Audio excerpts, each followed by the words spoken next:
Hello friends, welcome to Secret of Samuel.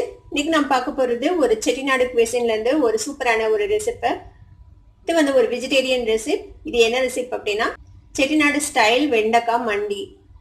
மண்டி அப்படின்னு ஏன் இதுக்கு பேர் அப்படின்னு நீங்க வீடியோ பாத்தீங்கன்னா உங்களுக்கு தெரியும். ஃபுட் அப்படினாலே நமக்கு ஃபர்ஸ்ட் ஞாபகம் வருது செட்டிநாடு தான். தமிழ்நாட்டுல செட்டிநாடு குவிசின்க்கு தனியான ஒரு பேர் உண்டு. நான் வெஜிடேரியன்ல மட்டும் இல்ல வெஜிடேரியன்லயும் அவங்களோட டிஷ்ஷஸ் வந்துட்டு ரொம்ப வித்தியாசமா ஒரு யூனிக்கான ஒரு ஃபிளேவர்ஸோட இருக்கும். இந்த செட்டிநாடு வெண்டைக்காய் மண்டியும் அது மாதிரி ஒரு ரெசிபி தான். இந்த வெண்டைக்காய் மண்டி வந்துட்டு சாம்பார் சாதத்துக்கு, ரசம் சாதத்துக்கு, தயிர் சாதத்துக்கு, அப்புறம் வெறுமனே சாதத்தோட நீங்க போட்டு சாப்பிடவும் ரொம்பவே சூப்பரா இருக்கும். வெண்டைக்காய் மண்டி எப்படி செய்யறது அப்படின்னு பாக்குறதுக்கு முன்னாடி நீங்க என்னோட சேனலுக்கு இப்பதான் முதல் முறையா வரீங்கன்னா இந்த வீடியோ கீழே இருக்க சப்ஸ்கிரைப் பட்டனை மறக்காம பிரஸ் பண்ணுங்க. பக்கத்துல இருக்கிற நோட்டிபிகேஷன் பெல்லையும் மறக்காம கிளிக் பண்ணிடுங்க. அப்பதான் என்னோட ஃபியூச்சர் நோட்டிபிகேஷன்ஸ் உங்களுக்கு உடனே வந்து சேரும். சரி வாங்க இப்போ இந்த வெண்டைக்காய் மண்டி எப்படி செய்யலான்னு பார்க்கலாம். செட்டிநாடு ஸ்பெஷல் வெண்டைக்காய் மண்டி அதுக்கு வந்துட்டு என்னென்ன வேணும் அப்படின்னு ஃபர்ஸ்ட் சொல்றேன்.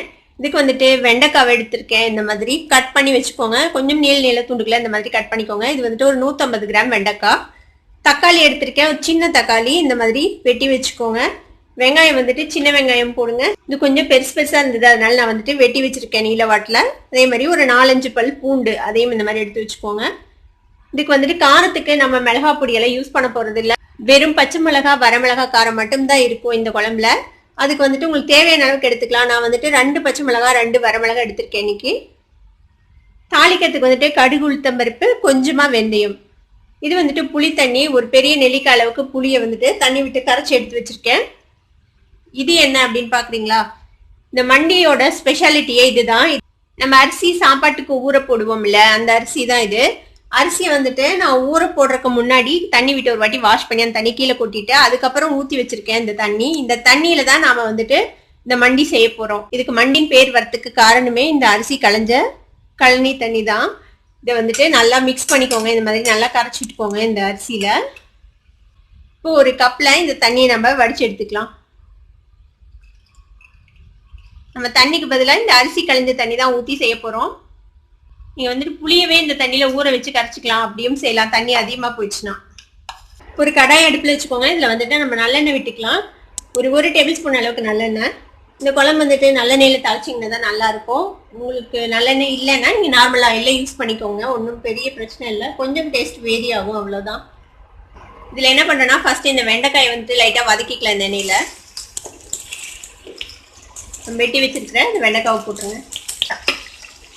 இந்த வெண்டைக்காவை இந்த நல்லெண்ணெயிலேயே லைட்டா வதக்கி எடுத்துக்கலாம். அதுக்கப்புறம் தாளிக்கலாம். நம்ம வெண்டைக்காய் ஓரளவுக்கு வதங்கிடுச்சு பாருங்க. லைட்டா சுருக்கமா தெரியுதுல. இப்போ வந்து ஒரு ஹாஃப் குக்கா இருக்கும் வெண்டைக்காய். இப்போ இதை நம்ம வந்துட்டு இந்த எண்ணெயில இருந்து ரிமூவ் பண்ணிடலாம். ஒரு கப்ல வச்சுக்கலாம். இதை எடுத்து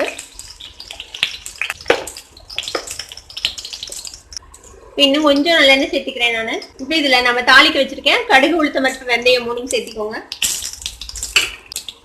கடுகு வெடிக்குது. இப்போ நம்ம வெட்டி வச்சிருக்கிற இந்த வெங்காயம், பூண்டு, கருவேப்பிலை, அப்புறம் வரமிளகாய், பச்சை மிளகாய் அதெல்லாத்தையும் சேர்த்துக்கலாம்.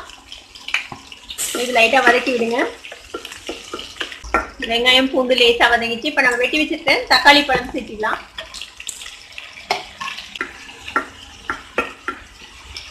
தக்காளி கொஞ்சம் சாஃப்ட் ஆகட்டும், அது வரைக்கும் வதக்கிக்கலாம்.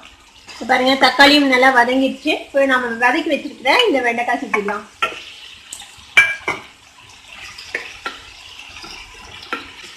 இப்போ நம்ம எடுத்து வச்சிருக்கிற இந்த புளி தண்ணி சேர்த்துக்கோங்க.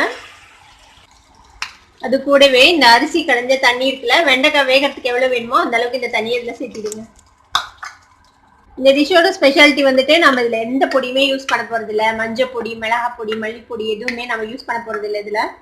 இப்போ இந்த குழம்புக்கு தேவையான அளவுக்கு உப்பு சேர்த்துக்கலாம்.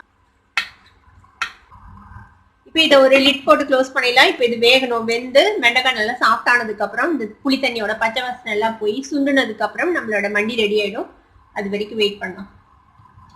நம்ம வெண்டைக்காய் போட்டு வச்சு ஒரு 7 மினிட்ஸ் ஆச்சு. இப்போ வெந்திருக்கும். இந்நேரத்துக்கு நம்ம ஓப்பன் பண்ணி பார்ப்போம். எப்படி திக்காயிடுச்சு பாருங்க. நம்ம எந்த பொடியுமே போடலை. நம்ம ஊத்துன அந்த அரிசி களைஞ்ச தண்ணியிலேயே ஒரு ஸ்டார்ச்சி கண்டென்ட் இருக்கும். அதுலயே இந்த மாதிரி திக்காயிடும். ஒருவேளை திக்க ஆகல அப்படின்னு தோணுச்சுன்னா நீங்க வந்துட்டு ஒரு 1/2 டீஸ்பூன் அரிசி மாவை வந்துட்டு தண்ணியில கரைச்சி இதுல விடலாம். கிரேவி வந்துட்டு திக் பண்றதுக்கு பிளஸ் குவான்டிட்டி இன்க்ரீஸ் பண்றதுக்கும் கூட. இப்போ நம்மளோட வெண்டைக்காய் வெந்துச்சா அப்படின்னு நம்ம செக் பண்ணி பார்ப்போம். பாருங்க நல்லா வந்துச்சு. ஏன்னா நம்ம ஆல்ரெடி வதக்கி விட்டு தான் போட்டோம். இவ்வளோ நேரத்துக்கு நல்லா சாஃப்டா வெந்துருச்சுங்க பாருங்க. இப்போ நம்மளோட வெண்டைக்காய் மண்டி ரெடி ஆயிடுச்சு. அடுப்பு ஆஃப் பண்ணிடலாம். வெண்டைக்காய் மண்டி நம்ம செஞ்சு முடிச்சிட்டோம். ரொம்ப ஈஸியா சிம்பிளா செஞ்சோம்ல, ஆனா டேஸ்ட் வந்துட்டு ரொம்ப சூப்பரா இருக்கும். கண்டிப்பா ஒரு வாட்டி நீங்க ட்ரை பண்ணி பாருங்க. இதை ட்ரை பண்ணி பார்த்துட்டு எப்படி இருந்தது அப்படின்னு எனக்கு கமெண்ட்ஸ்ல கண்டிப்பா ஃபீட்பேக் கொடுங்க. இந்த வீடியோ உங்களுக்கு பிடிச்சிருந்ததுன்னா சப்ஸ்கிரைப் பண்ணுங்க, பக்கத்துல இருக்கிற பெல் ஐக்கானை கிளிக் பண்ணுங்க. அப்பதான் என்னோட ஃபியூச்சர் நோட்டிபிகேஷன்ஸ் உங்களுக்கு உடனே வந்து சேரும். லைக் பண்ணுங்க, ஷேர் பண்ணுங்க. தேங்க்யூ ஃபார் வாட்சிங் திஸ் வீடியோ வியூவர்ஸ். பை.